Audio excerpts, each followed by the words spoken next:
Welcome to Foursquare Leader Conversations. In this limited series, Ted Vail catches up with Randy Remington on his farm in Oregon to talk about what life looks like while serving as the president of the Foursquare Church. Ted Vail is the Senior Vice President of Global Operations for the Foursquare Church. Randy Remington has served in the role of president since 2020. Now let's get into the first episode of Foursquare Leader Conversations. Take it away, Ted and Randy. So you have a farm, and yet your kind of pattern or rhythm of life is with the travel and the role of being the president. That rhythm is just gone, isn't it? Yeah, I mean, for decades, literally 3 decades, being a pastor, you had a rhythm, those Sundays just keep coming, so you build everything around that. And, typically, Mondays meant something, Tuesdays meant something, Wednesdays meant something, with all the other things that come in that you don't plan for, that's just part of ministry. But there was a certain cadence, a certain rhythm that really I don't have in this role. You don't have, because every day is different, every week is different, every month is different. So on the road, it's a little bit more of a challenge to find that consistency of those spiritual practices that give life to us.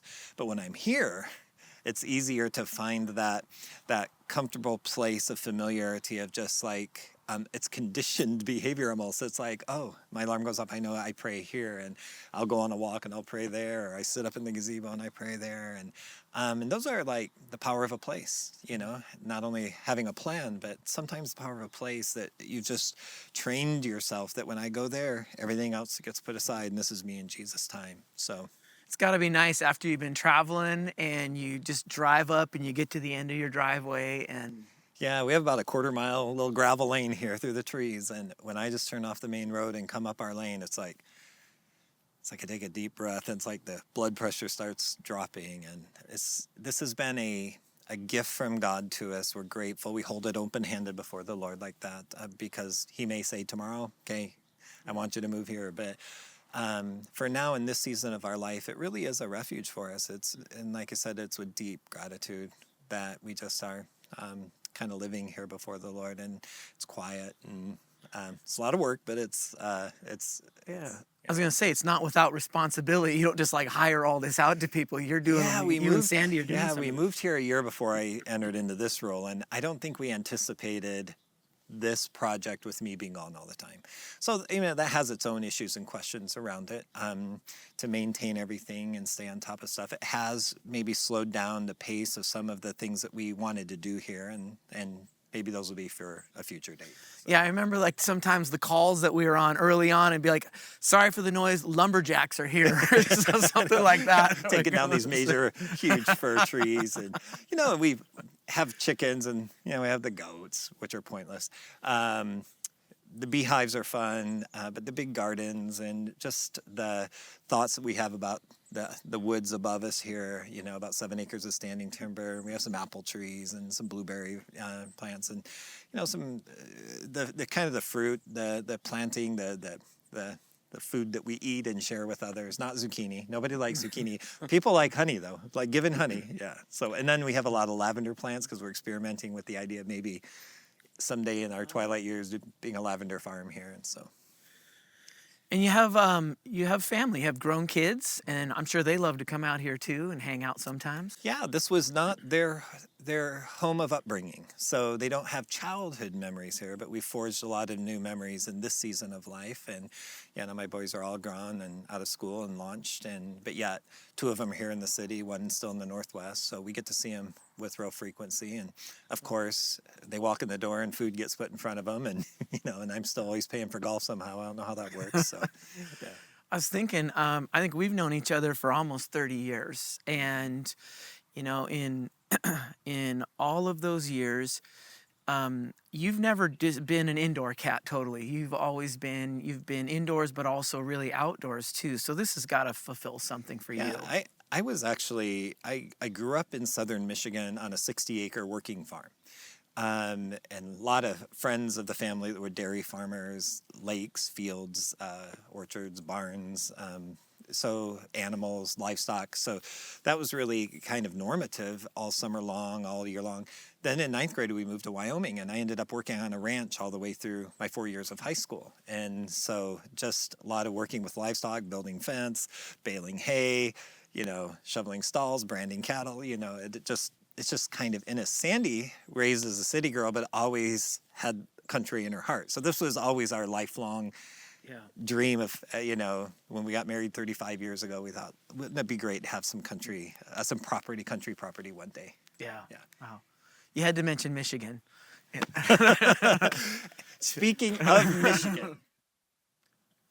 Now that, just thinking, having a place like this, looking back at so many years of pastoring, do you have anything that you just go, I'm so thankful that I had this part of life outside of pastoring?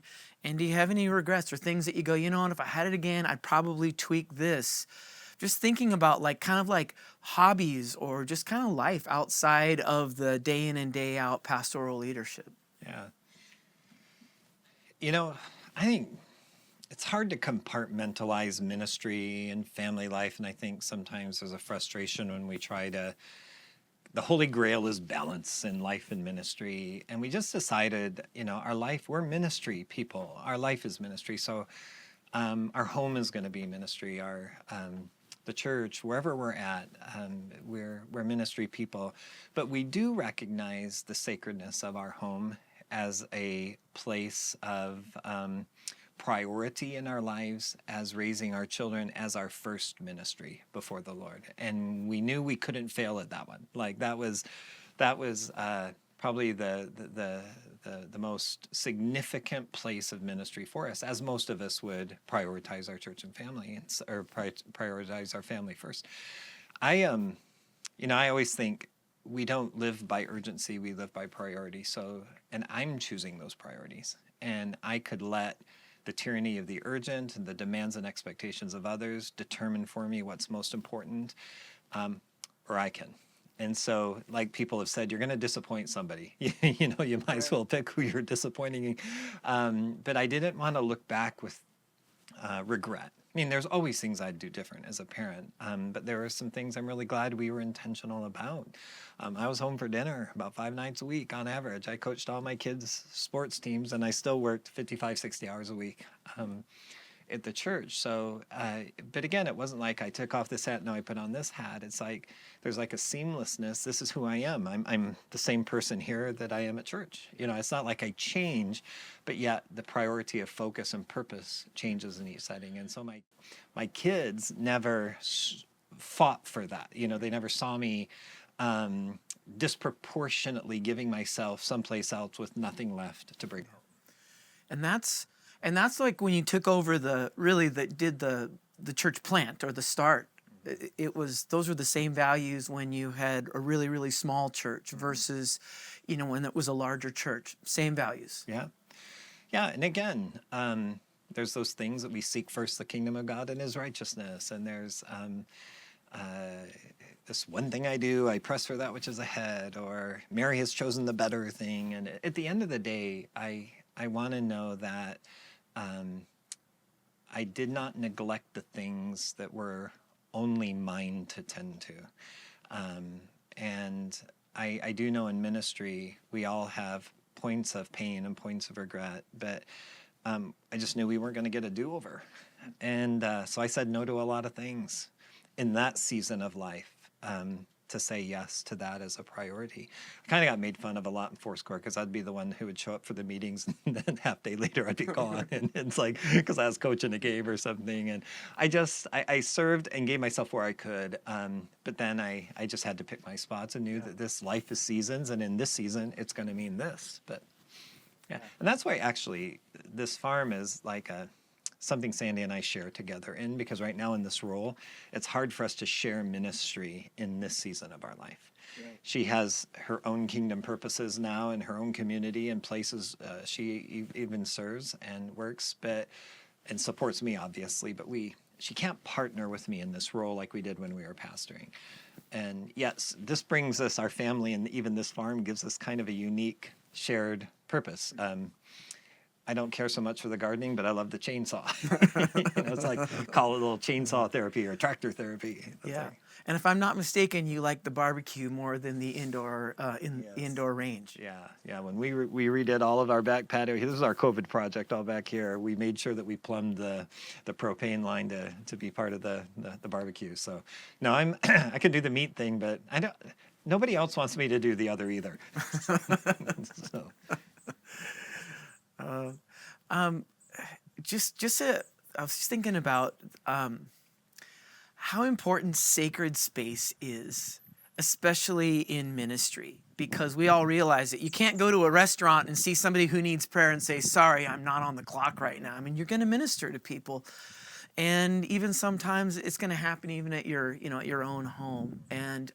But just thinking about for any minister, whether bivocational, multivocational, whether they have a lot of resources or just they're clipping coupons right now just to get by, anybody can still, because we watched it in your life, you can still create sacred space and special memories with your family. Yeah. I mean, it's proven again and again.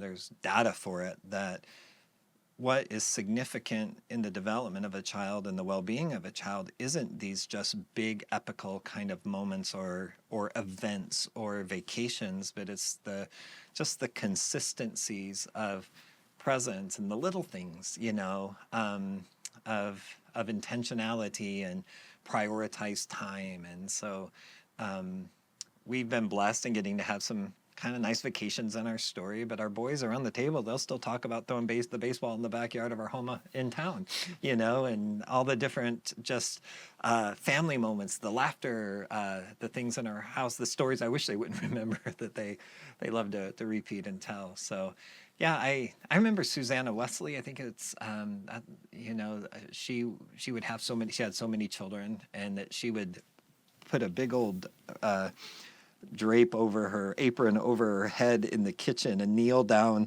and just put it over her head. It was like her prayer tent while kids were just going crazy all around her, and that was her sacred space. That was her prayer closet. And so wherever we lived, whether it was our first little one-bedroom apartment or wherever, you just find those places. It's like, this is sacred space because I'm meeting with God here. It's sacred ground. It's holy ground. It doesn't have to have 18 acres of farm and fields and forests. And could your sacred space have a better internet connection someday? I know it. Yeah, I am becoming known for that. Like, Randy is holding that pose a long time. And why does he talk like a robot? He froze again. Yeah, our internet is, we got one option out here, and it's microwave internet. So there's like a tiny little window between some trees up there that hits a tower way up on that hill, and that's the only place on the property the dish can hit. Other than that, we would not have internet outside of, I don't know what Elon Musk is doing now with Starlink, if that's an option. So. Well, it's so good just to be able to come and just breathe fresh air. And yeah, I mean, it's, obviously the Christmas decorations out. It's cold. It's winter time, but there is something about, we all know what refreshes us spiritually.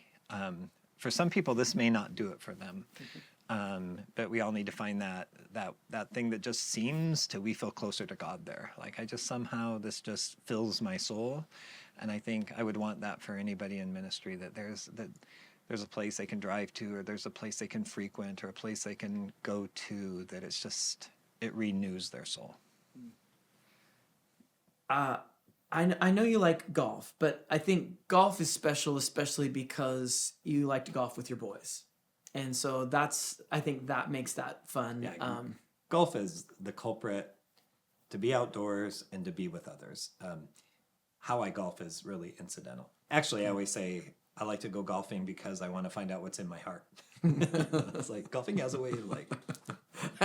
Yeah, when we go golfing, we just basically spend some time in the woods looking for our ball. That's right. So, yeah. Yeah, I guess the thought comes, like, if you weren't doing this, what would you be doing? But maybe another way to ask that is, people know you, like people know you from behind the pulpit, or now as president, they know you from the presidential communications that you're sending out, video or written or otherwise. But what does life look like if you weren't doing that? Yeah, all of us have a unique, distinct calling on our lives, and how we discern that call and kind of pursued that call. For me, I just love Jesus. I started going hard after Jesus, and I ended up here. And so for me, I never saw ministry as this end game as much as it just became kind of the part and parcel of being sold out to following Jesus. And this is the path he led on. I think aspirationally, before I kind of ended up in ministry context as my vocation or as a full-time calling, I saw myself as I wanted to be a high school history teacher. I loved history, and I wanted to coach basketball. So I wanted to be a teacher and a coach, and which in some ways isn't far off from what I've done with my life for the last 38 years. I'm just teaching something different. I'm teaching the word, and I get to be part of facilitating our lives together as teams, accomplishing something. I mean, as long as I've known you, you block out in the morning, even when you're traveling, you still do your best. You block out the morning for prayer, block out the morning for devotional time with the Lord, just like it's fueling up or something like that. I mean, do you ever see a time when that's gonna I'm not doing this anymore, I guess I can taper down? Yeah. I mean, I'm going to be 60 this year, and so obviously the defined roles I've served in the last 38 years in ministry, that's going to look different in my future, probably not too far off within this decade. I probably won't have a defined role, but I would like to think that I'm still going to give myself to the Lord in the same ways of availability and priority. I may not get up as early, but I still am going to prioritize. It'll be my joy to keep praying for people. I think Sandy and I will find a way to serve together again in that season. We have some things that are in our heart that we might like to pursue in terms of ministry, not as a role or a job, but just out of just the culmination of all those years of life in Jesus together, where we get to kind of pick our spots a little bit more specifically. I think we'll find a young pastor somewhere and see if we can camp there at a church and encourage and lift up their arms and serve a local body. And I think we will. I think in this role, I've seen the importance of being spiritual fathers and mothers more than ever. And we're a movement that's rich in mothers and fathers. And I'm not going to wait for the phone to ring. I'm going to pick up the phone. I'm going to go and drive to, and I'm just going to love on and pour into God's servants, because I see there is a need for continual encouragement and relationship and friendship and ministry. And who knows our worlds better than those who have served in those previously similarly. So I think we kind of see ourselves just like, yeah, this is a fun season where we'll just get to just out of the joy of serving Jesus, pour into others still. And hopefully, just wonder what it's like just to be a Christian. Yeah. Not ministry as an assignment or a role, but just I want to live what I've been preaching all these years, and be faithful every day. There's just life on mission, if it's going to Home Depot or if it's, wherever. So. Does it kind of scare you a little bit, or do you kind of look forward? I mean, you've worked with youth for a long time. You served even in Jamaica as a missionary at one point. You've worked as a senior pastor with all ages, By all the way, stages. If you're going to be a missionary, I highly recommend Jamaica. On the Montego Bay side That's too. right, That's right, the nonetheless. North Shore, yeah. So you've worked with all generations, really throughout your entire time as a leader. So it almost sounds like you're not daunted by some time that you're not going to have an assignment or something someday, whenever that is. Just thinking about right now, what I see kind of behind the scenes is how important retired ministers in Foursquare Forerunners or others that are looking at maybe completing an assignment as a senior leader and moving to something else, how important they are to you and how much value you place on them. I just was kind of processing through that and thinking about someday that's going to be us someday too. Yeah, I think that's why it's so important to remember our identity isn't in the role. Our identity is I'm a son of God, and I'm loved by Jesus, and I love Jesus. My identity is that I love my wife loves me. I love my sons. I love people. I love the church. But those things aren't going to just give value and merit to my life in and of itself, those titles and those roles. And so if those go away, I'm a vessel in the master's hand. We all are. And if the master says no, the vessel goes here, the vessel goes there. And I've not changed. My location, my assignment, my seat may change, but I've not changed. Jesus in my life hasn't changed. So I think it's really important that we continue to cultivate the things that go beyond our roles. And the relationships, there's a lot of relationships that are within the context of our assignments, but the relationships, when we minister, not just out of position and platform, but out of relationship, those things endure beyond the assignment. But if it was only the platform or the position by which we ministered, when the platform and position goes away, and then we're kind of lost. Yeah. And I think that's why we work so hard, Sandy and I, of just kind of like, we're disappointingly normal. It's like, this is us. What you see is what you get. And come to our house, come to the office, come to a church or whatever. This is just us. And we're not changing from context to context. This is just us. And I feel like when that season of life, which we've been just for whatever reasons Jesus had in his heart to allow us to serve in the ways that we've been able to, when those are no more, I think we'll still feel like we have significant value in kingdom contribution. We're just going to be a little bit more self-initiating in it and proactive in it. And we're not going to be like, you aren't going to be like those two old guys on the Muppet Show. They're just like, you're like, you young bastards. No, I think we're going to be cheering them on. Yeah, encouraging them. I just, everything, people that have gone before me that have deposited into my life and richly encouraged me and supported and sponsored and prayed for and mentored. I just want to give what I've been given to others. This is a little bit more of a Foursquare but personal question. You have a vantage point now that hardly anybody has with Foursquare. You know all of these people throughout the movement and globally, but also right in here in the U.S.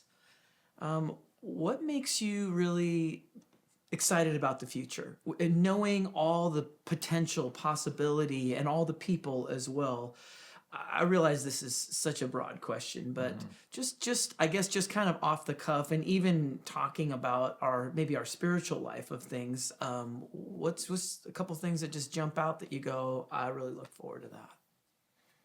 Yeah, it is a different lens to get to look at things through in these roles. And I've been pleasantly surprised. Not that I was expecting anything awful or less than, I just didn't know what I didn't know. But to come into this role, it does give you opportunities to be in rooms and at tables and with people that you wouldn't otherwise probably have been able to do or be exposed to or engaged with. And to see the caliber of leaders in this movement, the quality of life in Jesus and character and giftedness, and how that's really lived out in such humility and dependency upon Jesus and led by the Spirit and faithfully stewarding. I'm amazed at the people who are the Foursquare Church. And we have some 10 talent leaders. And then we have people like, I got my little one talent over here, but I'm not burying it in the ground. Everybody's bringing what they've been given, and together Jesus is using this powerfully to build his church. And so we're really grateful for the multiplicity of gifts, but it's the people that hunger and thirst after Jesus and really seek first the kingdom and have really said yes with an abandonment, a wholeheartedness of devotion and willingness, and that whole bondservant thing, like I'm a slave to Jesus. My life is his. And I'm humbled by the lengths that people will go to in their yes.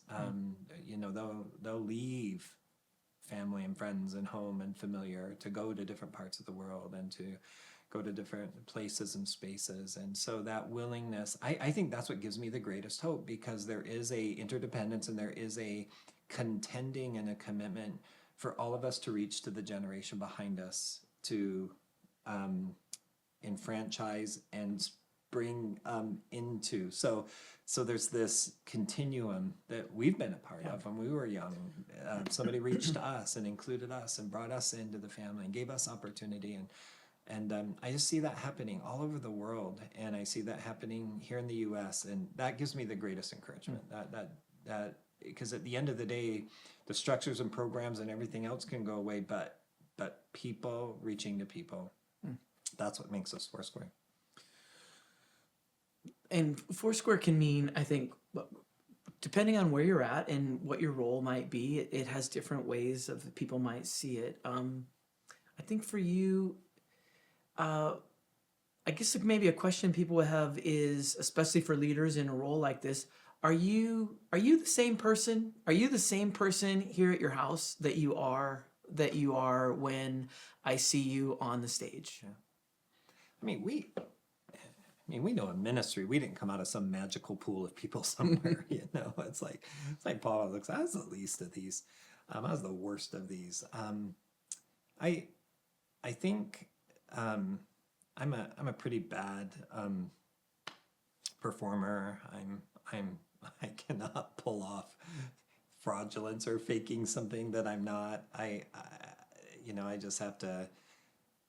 At a core, one of my convictions is that God will not bless who he did not make you to be. Like, I cannot walk in the blessing and the grace of God pretending to be something I'm not. And now I have to be committed to a continual progression. I'm not the same person that I was 5 years ago. Like, if I were to go back to the church I left 5 years ago, they're a different church. I'm a different person. Because I've grown, I've changed, and I never want to not be a person in process. I want to keep growing and developing and being transformed. But at the same time, I'm not pretending to be something I'm not, and maybe that's really stems from two of the places I've served, now 3 with Pastor Glenn, is I followed really, really high caliber, really, really fruitful, successful, well-loved, gifted, dynamic leaders. Yeah. And so that's pretty humbling, because I can't be. Tom Ferguson, Ron Bell, Glenn, it's got to be me, and trust that for some reason Jesus knew that who I was is what was needed in this moment. And so I think it's very freeing, when you're just secure in what you are. But I want to keep growing in what I am and have been given. So to answer your question. Yeah. Sorry. Well, I apologize at the time. Sorry. This is Well, and I was going to say, of course, we've known each other for 30 years, and you are the same person. And I think that comes as a surprise sometimes to people, that they're expecting, like, well, who is he really? But it's like, no, this is this is it. I'm really sorry. But that also brings me to this, that I was thinking of how when Jesus says, come away with me, there was that sacred place that Jesus says, no, this is just for Jesus, and, just being with Jesus. And that is in many ways like here, like your home, like the farm, where this is a little bit more of a sacred place, because everywhere else it's busy. It's ministry all the time. I can't think of any time where you wouldn't stop to reach out to somebody, that you wouldn't stop to help somebody, that you wouldn't stop to minister to somebody. And that has no regard to the position that you were in, whether president or pastor or anything else. You're going to pray with somebody. You're going to share the gospel with somebody. And we could be in a whole different city with no bearing or repercussion to your local church or not, but you would just do it anyway. And that's just kind of like who you are, is somebody who just loves Jesus and shares the gospel with people. And so I just feel like somebody who's known you for a long time, I think that's just one of the greatest traits of a person. I think that's integrity, isn't it? Yeah, I always feel like we serve people the best when there is a congruency between our inner life and our outer life. So who we are presenting ourselves to be publicly, when that is truly who we are inwardly and privately, then I do think that's integrity. Integrity doesn't mean you're flawless or void of any imperfection, but it just means that in essence, what you see is what you get. I am who I appear to be. And I think that's the beauty of our life in Jesus. There is a transparency there. We are people who've been freely given to, and we freely receive, and freely pour out of our lives. And so we're stewarding something that's even beyond us. So I think it's very freeing. Ministry is, I think, when we find ourselves in a performance trap, or I've got to be on, or I've got to shift into this gear. I mean, there are moments when we have to embrace our responsibilities and steward our authority and those things that are important in our leadership roles and assignments. But first and foremost, leadership is it's a certain kind of person, not a certain kind of role. And I think we can read the Paul's, qualifications of eldership and serving in the church in leadership roles are issues of character and who you are in the home. So when we're truly who we are at the home and that is revealed publicly, I think that's integrity. And I think that's the character aspect of ministry, because it builds trust.